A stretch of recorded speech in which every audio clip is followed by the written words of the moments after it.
go. Good. Hi, guys. Hi. I'm doing this a week early. Sandy isn't feeling well, so when we do our healing circle, we want to put Sandy in the center of our circle this morning. You get me.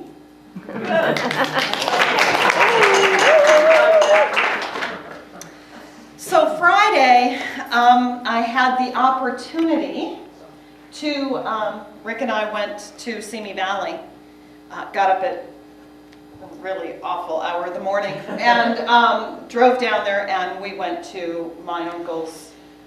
It was really a funeral. It was not a celebration of life. It was not a memorial. It was, open casket, a whole bit.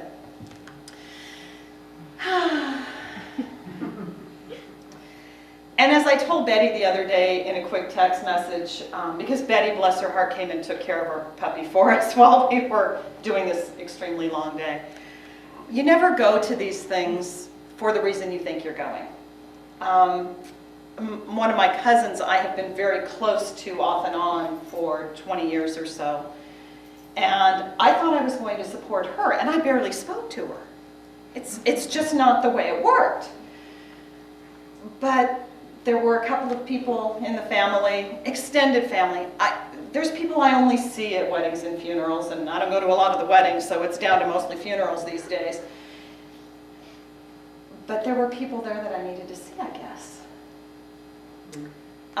We've been doing this blessing practice, and I've been doing it since last November, October, November. And I've been sending love and energy to my extended family members. And there's a little bit of a sad story in my family, is that my mom was one of 3 girls. And then they had a younger brother. Not a whole lot younger, just kind of the stair step down. Well, the families of the 3 girls have been a lot closer than the family of the brother. And to be fair, I hope he doesn't even know I do this. So one of my cousins, whose father had made his transition, did a eulogy and didn't even mention, he was mentioning all these family things and said his parents and the other sister's family and my parents and me, didn't mention this younger brother and his wife and their child. That they've been kind of, set aside as they don't count. And the cousin in particular, this cousin of mine, is 9 years younger than me, and I was younger than everybody else. I was the baby when they were all preteens or teenagers. I was this little teeny tiny thing they played with. And he was adopted, and I've only had like 2 or 3 meetings. I've only met this man a couple of times in my life. Once when he was really little, that I'm not counting, but as an adult, I went to his wedding, and we had a couple of other memorials that he's been to, and one kind of family party. That's it. I mean, this man is 45 years old. I've only seen him like 3 times in my life. But in my blessing practice, I've certainly included his parents and him in my family routine when I do the family. And we got in a conversation, and for some reason, I felt like I should tell him I've been doing this. I said, we had quite a long conversation, often several throughout the day, and kind of hung with him. And I said, I know we're not close. I know I hardly know you, but I've been doing this. And he goes, you're not going to believe this. And I said, what's that? He said, my life has gotten better since November. I'm not doing it. Spirit's doing it. But if we send vibrations of love, people feel them. If we send vibrations of resentment, do we feel them? Yeah. So, we are all energy. We've heard this over and over again. Bob gets into these divine talks about energy. I started watching, and I think it comes up again this Monday. If you can catch it, there's a new series called The Cosmos. Did you guys see this last week? Oh my God. Did this put things into something that made sense for you? I mean, they've talked about the universe and beyond our universe and multiple universes, and that energy is creating suns and stars and then they go away. But that energy doesn't go away. It just reforms again into another one. And I went, oh, that's it. You know, that's that connection. That we are energy, we are light. We're just in this skin thing for now. But it helps me understand even more. That one little part of that show said, okay, that explains reincarnation. It explains that, you know, this energy, what we do, what we affect. The sun affects us. It's a ball of energy. We can feel its effects. When we as energy send our energy out, be it positive or negative, beings can feel the effects. All living things can feel the effects. Maybe the chair can, it just can't tell us it does. But we've done experiments with plants. I've done them, you've done them. You send them love and light and they grow and they get happy. You know, with our animals will love us no matter what. But this really helped me understand this concept of we are light. I've been saying this forever. And I kind of got it.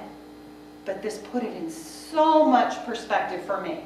So if you get an opportunity, it's going to be on Monday nights on Discovery and all these different channels. I mean, it's on like 6 channels. Look for The Cosmos. Magnificent, magnificent. So Joanne talked about it on the first Sunday, that there's nothing to forget. So if we're all energy, and we know what energy does. Energy creates a buzz in our sound system. Why? It's disrupted. If there's no disruption, there's no buzz. If there's no disruption in you, there's no buzz. Shoot. The same electricity that lights that light, oh, that one's not on because it creates a bigger buzz. The same electricity that lights that light, that runs appliances in your house, can electrocute, can't it? Is the energy bad? No. No. Just is. It just is. The energy isn't good, the energy isn't bad.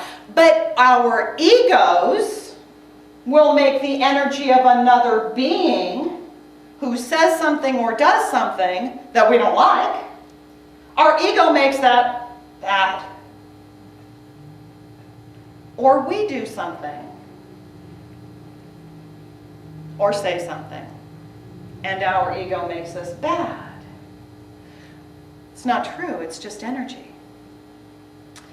In Science of Mind classes, one of the things we teach is that we live through filters.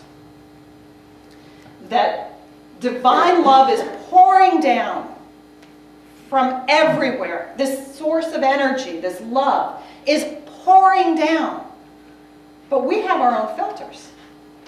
We have filters that can't see good all the time. We have filters that say, I'm not good enough. We have filters that say, I'm not worthy of that. We have filters that say, that's never happened before, it can't happen now.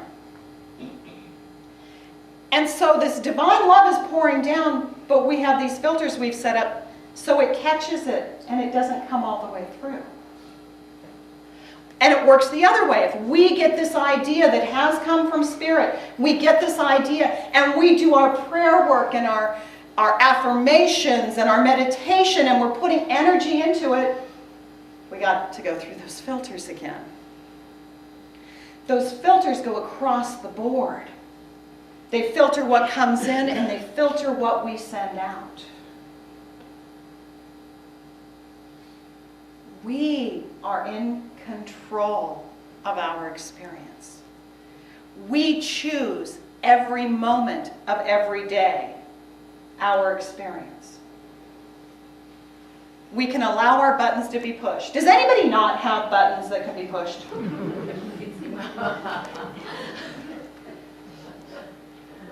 We all got them.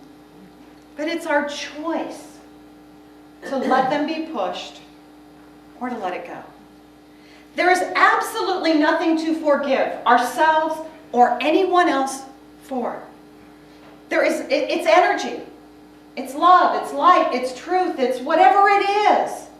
We're the ones who create the filters that create resentment. At this funeral, there's two sisters of my uncle who died. They are not speaking to each other. One told me, I don't ever have to have anything to do with her again. Today was the end of it. I'm finished. I don't have...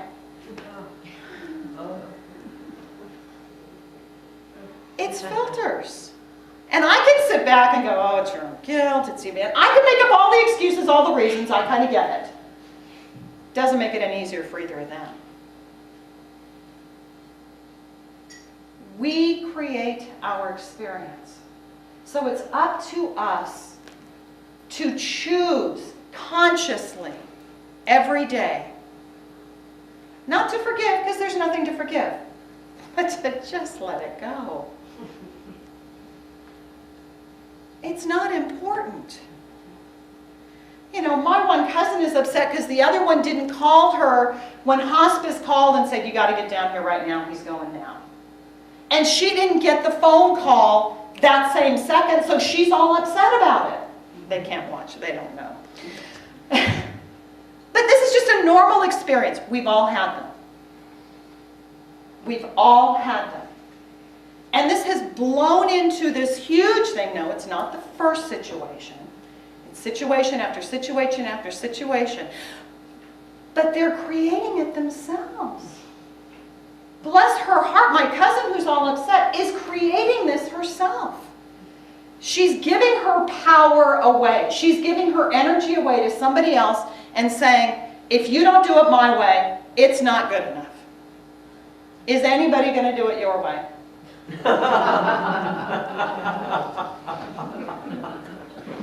No way is anybody going to do it your way. Let it go. It's not important.